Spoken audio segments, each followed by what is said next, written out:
이 핵 반응을 알기 위해서는 우리 먼저 원자의 구조에 대해서 좀 알 필요가 있어요. 자, 원자라고 하면 여러분들이 초등학교 후반, 중학교에서 무수히 들어봤을 텐데 물질을 쪼개면 그치, 원자로 이루어져 있다면서요. 어텀이라고 부른다며. 아, 통합과학에서도 여러분들이 참 이 기본 입자 때문에 원자의 구조에 대해서 배웠겠네요. 자, 이러한 원자는 하나의 탁구공처럼 하나의 입자인 줄 알았는데 그게 아니었죠. 이 원자가 또 다른 입자로 쪼개집니다. 그래서 원자의 중심에 있다고 해서 코어, 핵이라는 표현을 쓰죠. 그래서 원자핵, 그리고 원자핵 주변을 돌고 있는 마이너스 전하를 띠고 있는 작은 입자가 있는데 이것을 우리가 전자라고 부릅니다. 원자의 중심에는 원자핵이 있고 그 원자핵을 마이너스 전하를 띠고 있는 전자라고 하는 입자가 돌고 있습니다. 자, 그런데 이 원자핵을 또 우리가 확대해서 보면, 선생님 말은 확대해서 본다고 했지만 실제로 보이는 사이즈는 아니에요. 전자현미경으로도 안 보입니다. 근데 어쨌거나 이 원자핵에는 플러스 전하를 띠는 양성자라고 하는 입자가 있고 전하를 띠지 않는 중성자라고 하는 입자가 있어요. 그래서 양성자하고 중성자가 바로 원자핵을 이루고 있는 입자이기 때문에 핵자라고 이야기를 합니다. 핵을 이루는 입자예요. 그리고 이름은 왜 양성자겠어? 플러스 전하를 가지고 있으니까. 왜 중성자겠어? 전하를 띠지 않을 때 우리는 그것을 정기적으로 중성이라고 부릅니다. 그리고 이러한 원자핵 주변을 돌고 있는 전자는 마이너스 전하를 띠고 있어요. 그리고 통합과학에서 여러분들은 여기까지 배운 것이 아니고 이러한 원자핵을 이루고 있는 양성자하고 중성자는 또 토크로 이루어져 있다고 배웠죠. 그래서 양성자는 업, 다운 커크, 위, 아래 커크. 중성자는 업, 다운, 혹은 위, 아래 커크로 이루어져 있다고 통합과학에서 배웠는데 물리학 1에서는 이 토크까지는 다루지 않아요. 그래서 여러분들은 원자핵을 이루고 있는 입자로 양성자와 중성자가 있다라는 것만 아시면 될 것 같아요. 자, 그리고 여기에 있는 이 E라고 하는 것은 전하량을 뜻하는데 그러니까 어떤 입자가 가지고 있는 전하의 양, 쉽게 말하면 전기의 양, 요 정도로 이해하면 될 것 같아요. 그래서 전자 한 개가 가지고 있는 그 전하의 양이 1.6 곱하기 10의 마이너스 19제곱, C라고 하는 것은 쿨롬이라고 읽어요. 전하량의 단위야. 우리 거리의 단위를 미터로 쓰고 시간의 단위를 세크 초로 쓰는 것처럼 이 전하의 양의 단위를 쿨롱이라고 하고 왜 쿨롱이라고 하는지는 다음 시간에 얘기할게요. C라고 쓰고 쿨롱이라고 해요. 마치 에너지의 단위를 J라고 쓰고 물리학자 줄 선생님을 기념하기 위해서 줄을 쓰는 것과 마찬가지예요. 쿨롬, 바로 물리학자의 이름입니다. 근데 보면 양성자하고 전자가 서로 플러스 마이너스 전하는 다른데 그 양은 똑같은 걸 알고 있지. 그렇기 때문에 만약에 원자핵에 양성자가 하나 있어. 그럼 얘가 누구냐면 수소거든요. 그러면 양성자가 하나 있으면 이 수소에는 전자도 하나 있어요. 기가 막히게 하나의 원자에 양성자의 개수와 전자의 개수가 똑같아요. 그럼 만약에 원자핵에 양성자가 2개 있잖아? 그럼 얘는 헬륨이야. 그러면 헬륨의 원자에는 전자도 2개야. 그렇기 때문에 양성자 한 개의 전하량과 전자 한 개의 전하량, 양은 똑같고 전하의 종류가 플러스 마이너스, 개수가 똑같아. 그래서 전체적으로 이 원자는 전하를 띠지 않아요. 그래서 원자를 우리가 정기적으로 중성이라고 얘기를 하죠. 그렇지만 안을 들여다보면 전하를 띠는 양성자와 전자가 존재를 합니다. 그리고 질량을 보게 되면 이게 선생님이 질량을 다 표시를 해줬는데 외울 필요 없어요. 양성자하고 중성자의 질량은 거의 비슷해요.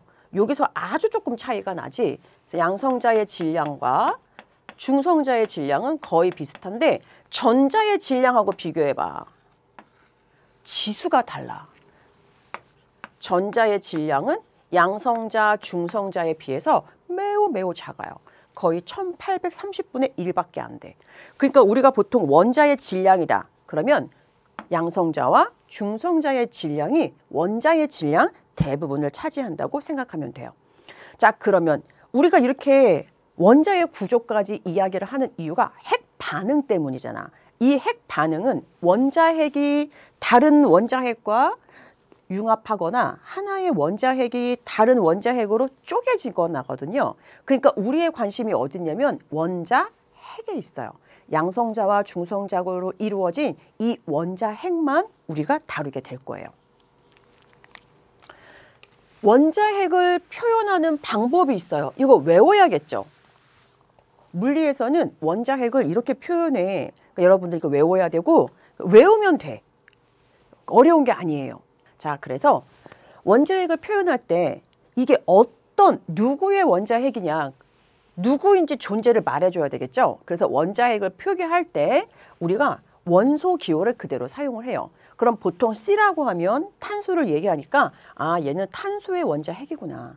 그리고 왼쪽 아래 위에 숫자가 있어요. 이 숫자의 명칭과 의미가 중요한데 이 아래에 있는 명칭이 바로 이 원자의 번호를 의미합니다.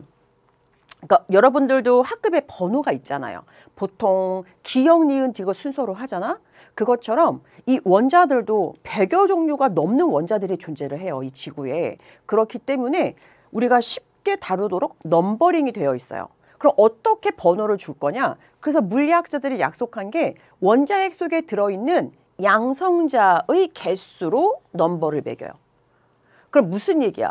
탄소의 원자 번호가 6번이라는 얘기는 탄소 원자핵에 양성자가 6개가 들어있다는 얘기예요. 여러분들 원자 번호 1번이 누군지 알아요? 원자 번호 1번이 수소예요. 그럼 왜 수소가 1번일까? 수소의 원자핵에는 양성자가 1개 있기 때문에 그래. 그러면 원자핵의 양성자가 2개 있는 애 누굴까? 헬륨이거든요. 그래서 헬륨의 원자 번호가 2번이에요. 근데 이 물리학 원에서 화학처럼 원자 번호와 그 원소를 매칭시킬 필요는 없고 그래도 1번인 것은 수소, 2번인 것은 헬륨 요 정도는 외워 놓으셔야만 돼요. 요거 2개만 외우면 돼. 자, 그러면 아래에 있는 숫자는 원자 번호라고 하고 의미는 원자핵에 들어있는 양성자의 개수. 그럼 위에 있는 숫자가 또 있잖아. 이 위에 있는 숫자는 뭐라고 부르느냐? 질량수라고 불러요. 질량수는 질량이 아니에요. 질량의 단위는 우리가 킬로그램 쓰지. 질량은 킬로그램. 질량수는 개수야. 몇 개인가. 근데 왜 이름이 질량수냐면 선생님이 방금 앞에 빔에서 양성자와 중성자의 질량은 거의 비슷하고 전자의 질량은 양성자, 중성자에 비해서 매우 작다고 했잖아. 그래서 원자의 대부분의 질량을 차지하는 게 양성자와 중성자라고 했지. 그렇기 때문에 그 질량을 차지하는 양성자와 중성자의 개수를 합한 것을 질량수라고 부릅니다.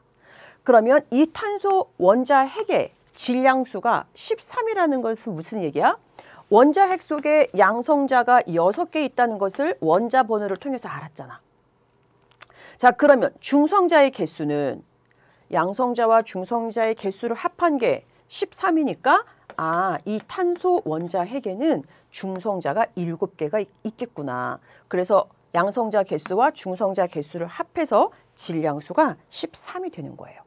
자, 어렵지 않죠? 근데 외우고 있지 않으면 틀리겠지. 아래에 있는 숫자가 원자 번호고 위에 있는 게 질량수야. 그리고 원자 번호는 원자핵에 들어있는 양성자의 개수, 질량수는 원자핵에 들어있는 양성자와 중성자의 개수를 합한 것을 질량수라고 이야기를 합니다.